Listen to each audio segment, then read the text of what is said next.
Hi everybody, my name is Sam Opsel and I am from the NCPH at IUPUI in Indianapolis. I'm here today with Tenisha Armstrong. She works with the Martin Luther King Jr. Papers Project at Stanford University, and we're going to be asking her a few questions today about the OAH Amplified Initiative.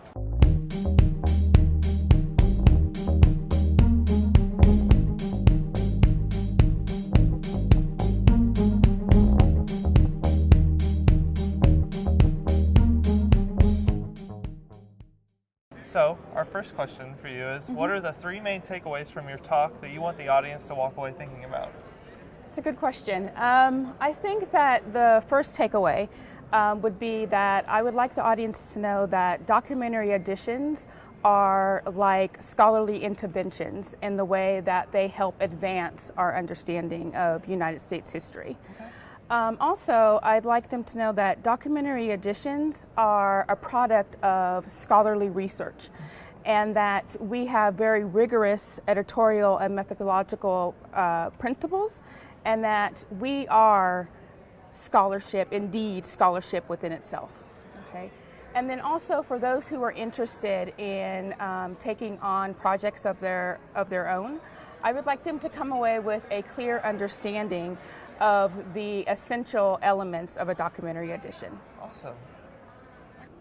All right, question number 2. If you were preparing classroom materials to go along with your talk, what would you include in terms of historical events, primary and secondary sources, activities, and desired learning outcomes? I would include an excerpt of Martin Luther King's dissertation, which he submitted in April 1955. And what I would hope that that document would demonstrate is how documentary editions are scholarly interventions and that they help us to understand Dr. King much better. So Martin Luther King in his dissertation frequently misappropriated many of the sources that he used throughout his dissertation. So while the bibliography included these various works that he drew upon, there were no footnotes and quotation marks to mark the use of those sources. And so that was unknown, went undetected for years. And it wasn't until the King Papers Project discovered that he had appropriated much of his dissertation. And so we published that in volume 2 of the Papers of Martin Luther King. Okay. And then the second thing that this would go to show, this particular document, would be to show how rigorous our editorial and methodological practices are, in particular as we look at the dissertation and the way that the King Papers Project uses those types of practices. How would you position this talk within the field of public history, digital history, fill in the blank with your historical field that you would like to interact with? Whose work are you influenced by and building on? Whose work are you refuting? What impact do you hope this research presentation will have on the field?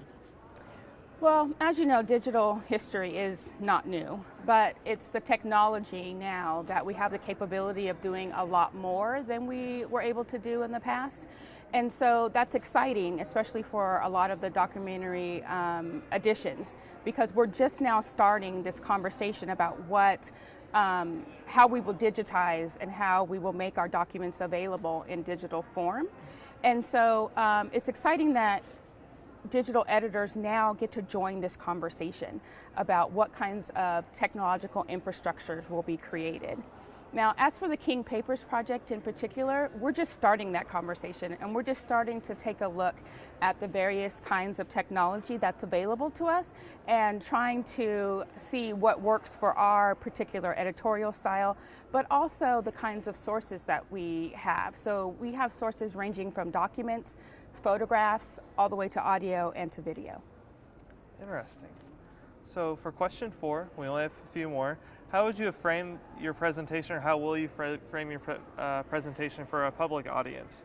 What public audience would you present this work to if you could choose? I would start by laying out a clear definition of what documentary editing is, because a lot of people aren't sure exactly what documentary editing is. So I think it's important to start there, and also to talk about the benefits of our work. But if I had the opportunity to choose the audience that I would present to, I would probably present to undergraduate history majors, upper level history majors, particularly because, like I said, a lot of people are not aware of what documentary editing is.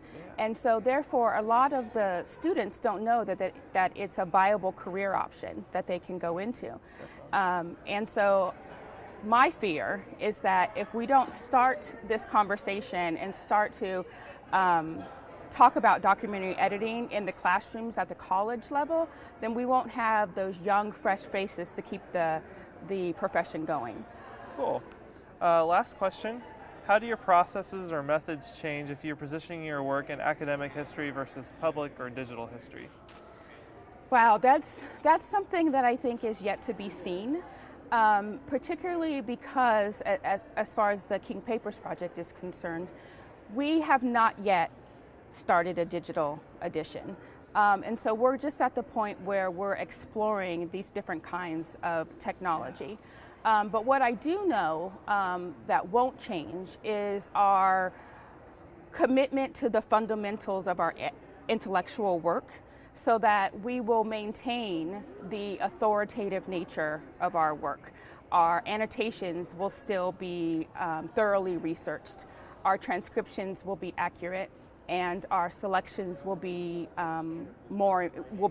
informed selections for each of the volumes. So I think it's yet to be seen, but I think it's an exciting time to kind of delve into this technology and to see the different ways that we can present our work to the public that we are unable to do in book form. Awesome. Thank you so much. Thank you.